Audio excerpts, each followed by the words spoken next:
Ayun, magandang araw pong muli sa inyong lahat. Ngayon po ay magbabike muna tayo kasama po si Royben at si Mami. Hindi po namin nakasama si Rain sapagkat siya po ay mayroong kailangang puntahan. Dito lamang po ito sa Alte Donau.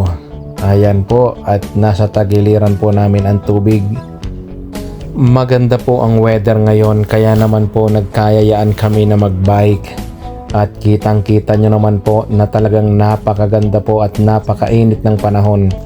At hindi nga po nagtagal ay heto at nauhaw na po ang aking kasama, kaya pause daw muna. Matagal na rin pong panahon na hindi nakakapagbike si Mrs. at si Royben. Ngayon lamang po ulit sila nakapagbike, kaya hindi po natin sila pwedeng puwersahin kaagad. At after nga po ng ilang minutong pahinga ay heto at diretso na po uli kami sa pagbabike. Hindi ko lang po na-record pero malayo-layo na rin po ang nabike namin at inabot na rin po kami ng gutom. Kaya naman po heto, aming napagdesisyonan na kumain na lamang po muna kaysa sa abutin pa po ng sobrang gutom.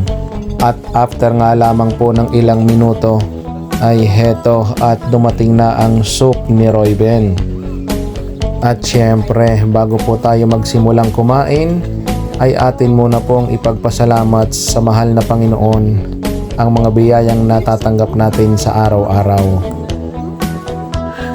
At hindi nga po nagtagal ay heto at dumating na rin po ang aming order. Ang inyo pong order ay ilalagay lamang po nila doon sa lamesa sa labas, at doon po sa lamesang iyon ay doon nyo po kukunin ang inyong mga in-order.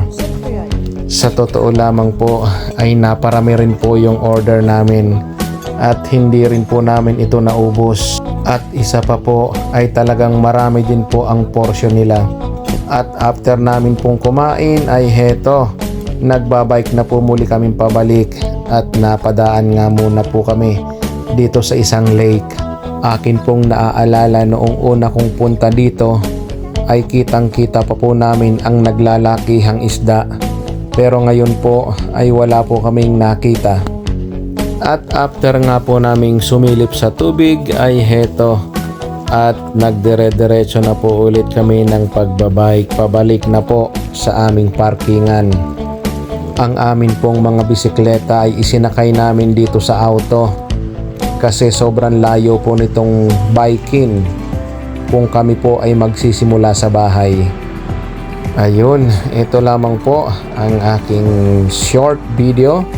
Maraming salamat pong muli sa inyong lahat and God bless po.